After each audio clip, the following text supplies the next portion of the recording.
Happy Super Bowl Sunday, ladies and gentlemen. Josh here, team leader and founder of No Known Boundaries. And as promised today, we are going to be going through some beginning off-road and overland navigation. I promised this video back in November, I do believe, maybe early December. The holidays kind of got away from me and some other things happened, so been a little bit busy. But as promised, I'm going to be giving you some demos here, some real live demos utilizing CalTopo and Google Earth, and that's going to allow us to make our routes and then actually be able to avoid some hiccups. If we don't scout our routes, what tends to happen is everything looks really good on paper. Topographical map says everything's cool, everything's copacetic, and it's not. So utilizing the Google Earth ground view and satellite imagery, we're going to be able to avoid a lot of those headaches and reroute around them ahead of time, saving ourselves a lot of time on the back end and out on the trail. Okay, so with that, let's get started.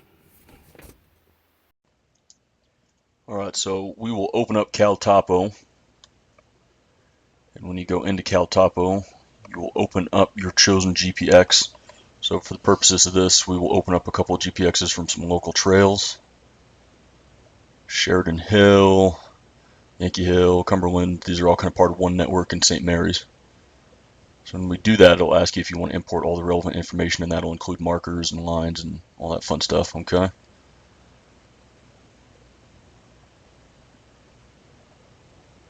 If we zoom in here, we'll notice that all these trails are connected. Like I said, this is all part of a network. And by default, all of the lines are going to be in the same color, so you'll see that they're all in red. However, CalTopo does allow you to change these colors in these lines.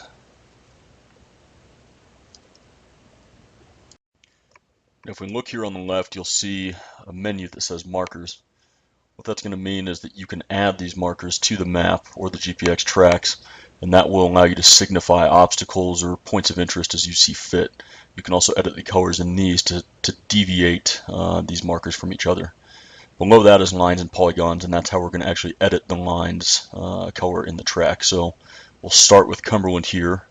We'll make that green, and that green line will now signify all of the Cumberland Gulch Trail.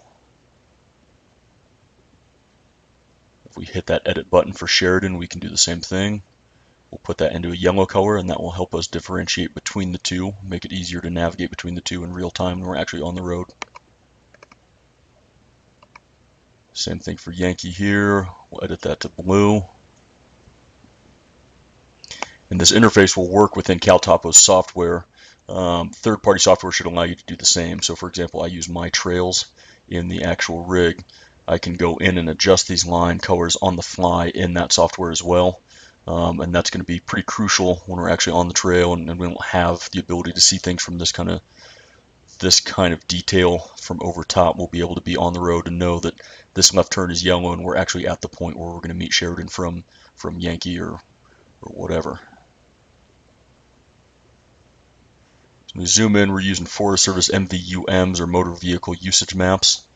We can actually change that template here in CalTopo as well. So if you look at that menu that says preset and layers, we can select the map maker topo, and that'll actually change over to CalTopo's interface.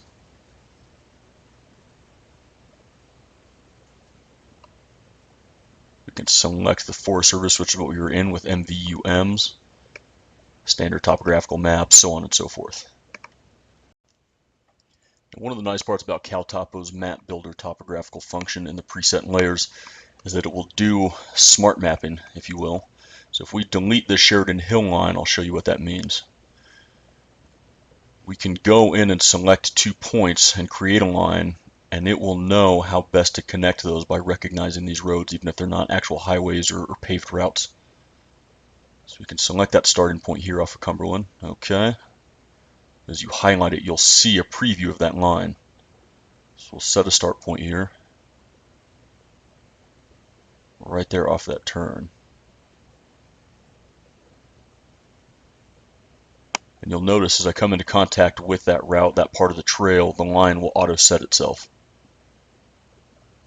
So we can connect one there and connect another one there, and it'll try to take you that shortest distance. However, for the sake of demonstration, let's go down here, take that optional spur, and it will auto route those points. So now if we open that up to longer distance, what we can do is go over to Kingston Peak here, which we know connects, and find the point that we would usually use Sheridan Hill on to connect to, and we will actually let the map making feature, that smart map, do it for us. So we'll pin that last point and then hit OK, and it actually won't follow that line as you track out.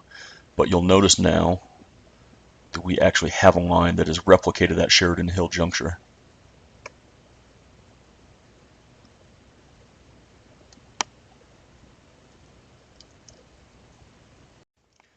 Alright, so now let's actually give you a demo of how to add these markers here. In the same place we added that line, in that main menu there, under Add, we'll hit Add Marker. You can drag this marker to whatever your point of interest or whatever your point of significance is, and it will allow you to add a description.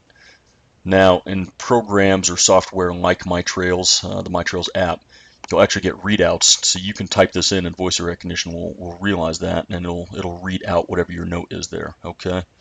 So you can make a note that says, this is scenic overlook X, this is the turn for Y, whatever you see fit, you can add those markers to the track as well.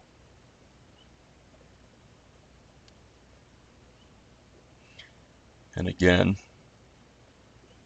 we can go into the map builder, for example. We can set a marker in a given point and then add a line from that point to another point in the trail or another point in the track.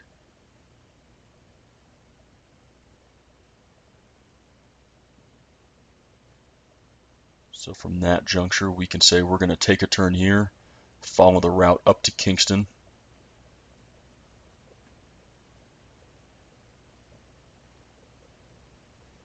and make a loop here.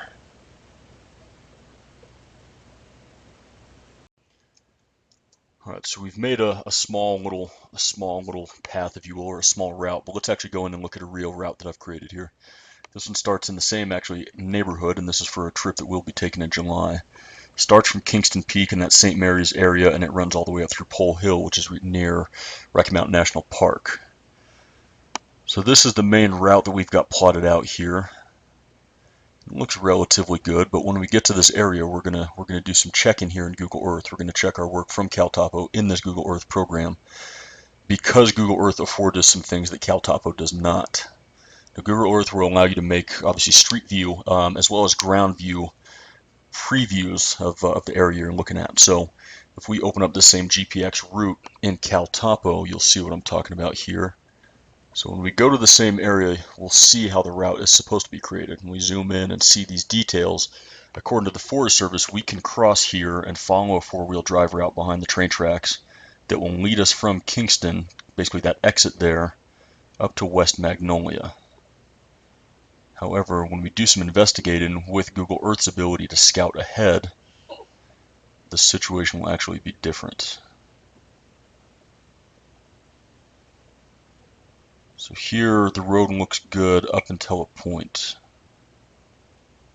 Now this marker for 130 to 131, supposedly there's a four-wheel drive access route right there. But when we zoom in, we'll notice that it does not appear to actually exist.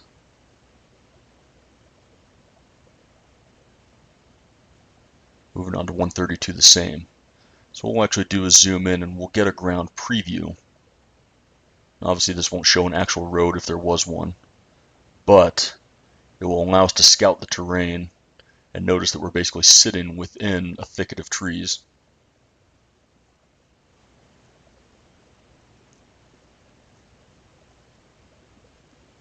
If we exit out of that preview, we'll go back in with some more satellite scouting and we can see that there isn't actually a road there.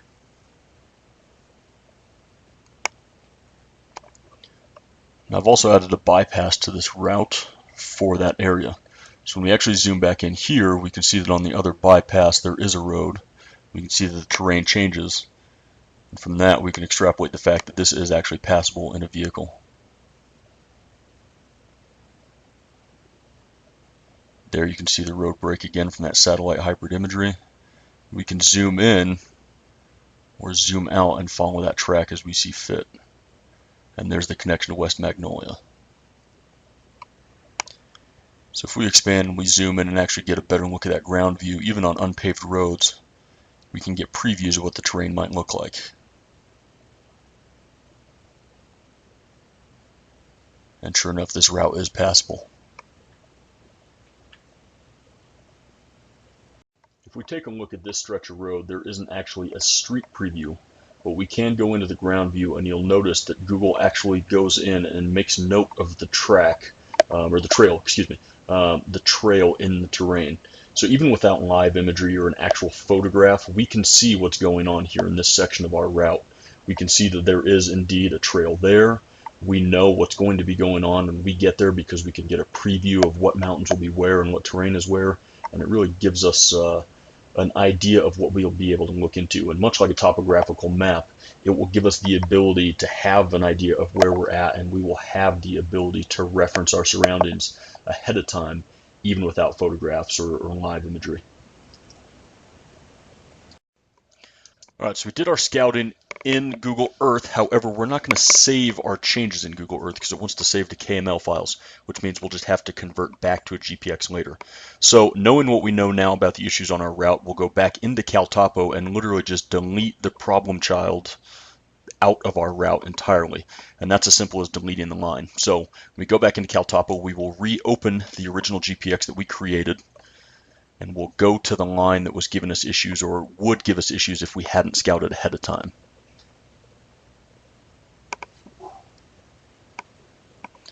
So there is that line. We'll go to delete, and now it's out of our hair.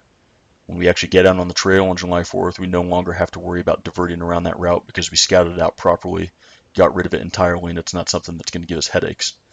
In the same vein as adding marker notes, we can add notes to lines as well. So you'll see here that I have this line noted as the Kingston to Magnolia bypass, and that's the route we're actually going to follow and avoid the non-existent four-wheel drive trail that we had originally perceived.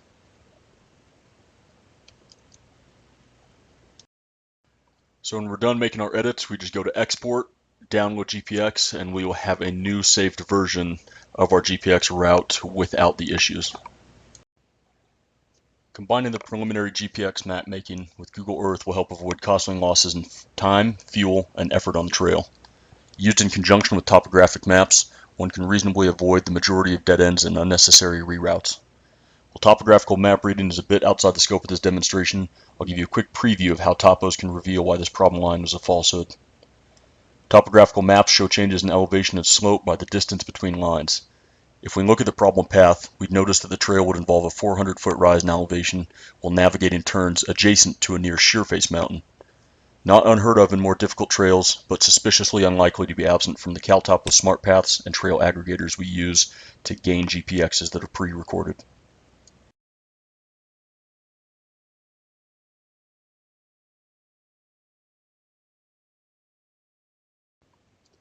Take what you've learned here, make a route, and get outside. Just don't blame me when you get lost.